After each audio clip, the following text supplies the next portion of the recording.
All right, let's just dive right into this explainer. Today, we're unpacking how one of the largest, most successful auto conglomerates on the entire planet hides what is arguably one of the absolute darkest histories in all of business. I mean, we're talking about a story that's completely packed with deception, unimaginable cruelty, and ruthless corporate warfare. And the craziest part?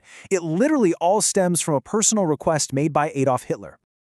There's just this massive, almost unbelievable gap between the public image we all know and the deeply disturbing reality we're about to explore. On one hand, you've got this totally innocent facade, right? These iconic, friendly little cars like the classic Beetle or the super playful VW bus. They literally represent peace, love, and counterculture. But then, you look behind that curtain and you find a company literally born out of Nazi Germany, a company that engaged in extreme cruelty and, as we'll see, even in its modern era, massive corporate deception. So to really understand how this happened, we actually have to rewind all the way back to post-World War I desperation. After losing the war in 1918, the German economy was basically on the brink of total collapse, and this wild economic volatility throughout the 1920s is exactly what set the stage for Adolf Hitler's rise to power by 1933. Now, Hitler had this vision for a completely self-sufficient Germany, which included building thousands of miles of the famous Autobahn. But here's the catch. A massive highway network is completely useless if nobody can actually afford to drive on it, right? And to understand why cars were such an unattainable luxury back then, you have to wrap your head around this staggering number: 132 billion gold marks. That was Germany's bill for war reparations. To put that into perspective, we're talking about the equivalent of over $500 billion today. To pay it, the government just printed endless amounts of money, which triggered hyperinflation so severe that, no joke, during the winter, it was actually cheaper for regular German citizens to literally burn their cash to stay warm than it was to go out and buy firewood. Which brings us right to the very name of the company itself.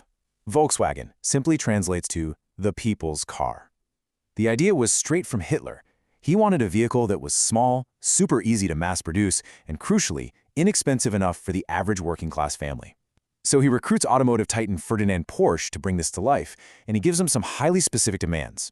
The car had to be fuel-efficient, shaped kind of like a Beetle, capable of hitting 100 kilometers an hour, and roomy enough to fit 2 adults up front and 3 kids in the back.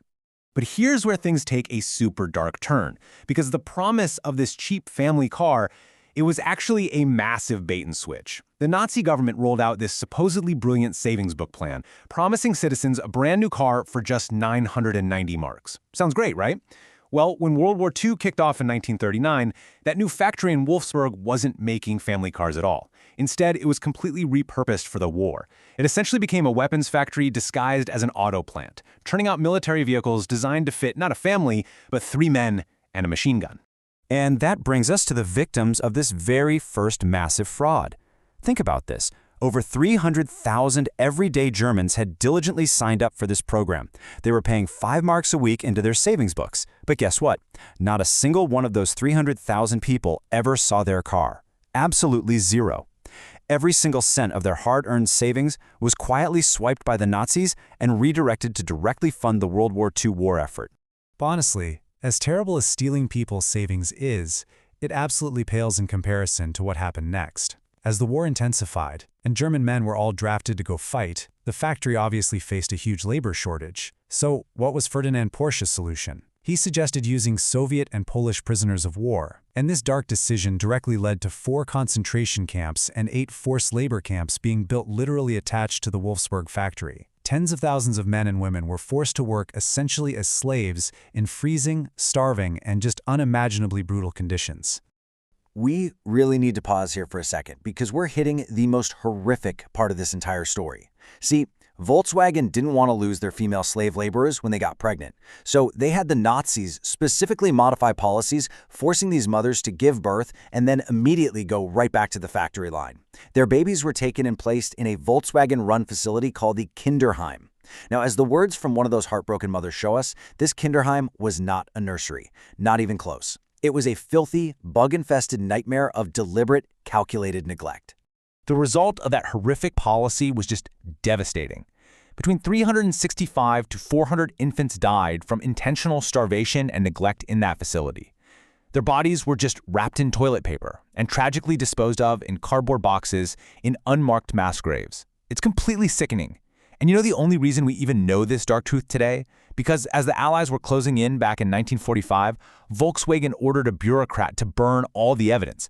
But in an act of just incredible bravery, this guy secretly burned blank papers instead, basically preserving these horrific records for history. Okay, so after all of that, how on earth does a company like this actually survive, especially after a massive 1945 Allied bombing literally left the factory in total ruins? Well, enter a 29-year-old British Army major named Ivan Hurst. His main job was just to prevent the local town from starving, but he somehow miraculously managed to execute 4 impossible steps to rebuild the factory from the rubble. He cleared the bomb craters, secured military orders from the British Army, got the assembly lines running again, and basically resurrected Volkswagen from the dead just to supply the Allied forces.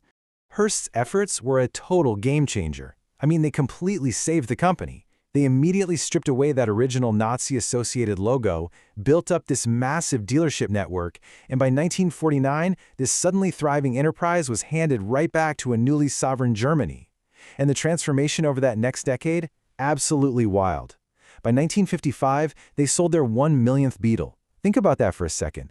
The exact same car originally demanded and designed by Hitler was suddenly transforming into the ultimate global symbol of peace, love, and the whole 1960s counterculture movement.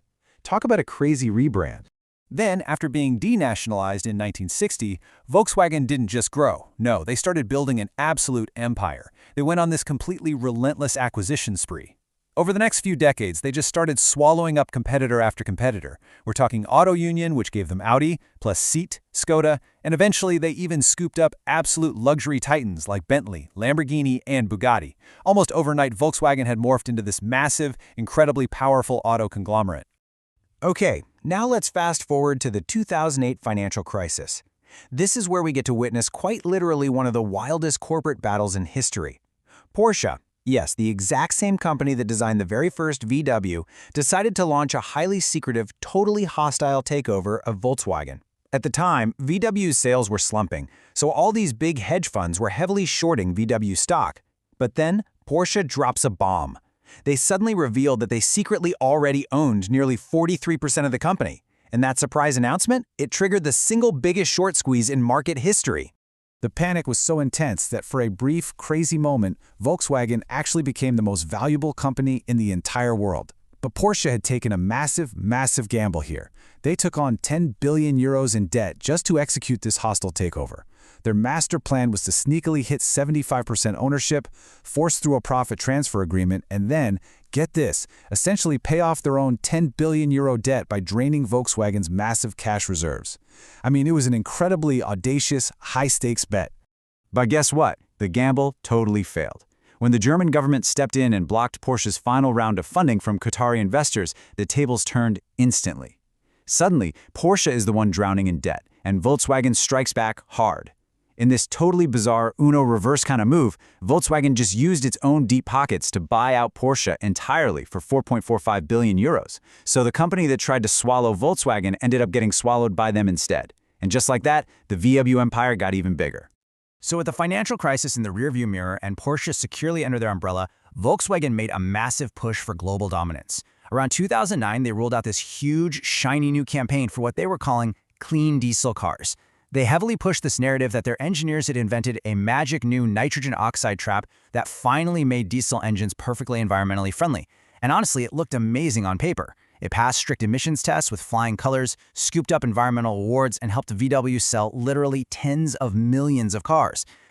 But as a group of university researchers shocked everyone by discovering in 2014 that whole clean diesel miracle, yeah, it was a complete and total lie. It turns out, Volkswagen engineers had systematically installed what is known in the industry as a defeat device. Basically, this was highly sophisticated, totally illegal software hard-coded to detect the exact parameters of a laboratory emissions test. When it knew it was being tested, it would temporarily choke the engine's power to easily pass the inspection, and then immediately revert right back to its dirty normal mode the second it was back out on the open road. The scale of this deception is actually hard to overstate. The literal second these cars were unhooked from those testing rigs and driven by regular people, they were pumping out toxic nitrogen oxide, which, by the way, is a major contributor to asthma, cancer, and acid rain at up to 40 times the US legal limit. 40 times! The pristine test results everyone saw, they were entirely fabricated by the vehicle's onboard computer. And listen, this wasn't just some minor calculation error or a couple of rogue engineers acting out. U.S. prosecutors plainly described it as an appalling, systematic fraud that went to the very highest levels of corporate management. Over 11 million cars worldwide were knowingly sold with these illegal defeat devices pre-installed. And honestly, the most shocking part? When the data first started leaking out, Volkswagen didn't try to fix the emissions problem. No, they actually tried to secretly update the software to make it even better at cheating the tests. Known pretty much universally as Dieselgate, this scandal completely rocked the global automotive world. It forced Volkswagen to report its first unprofitable quarter in years, the CEO was forced to step down in total disgrace, and the whole fiasco ultimately cost the company right around $35 billion.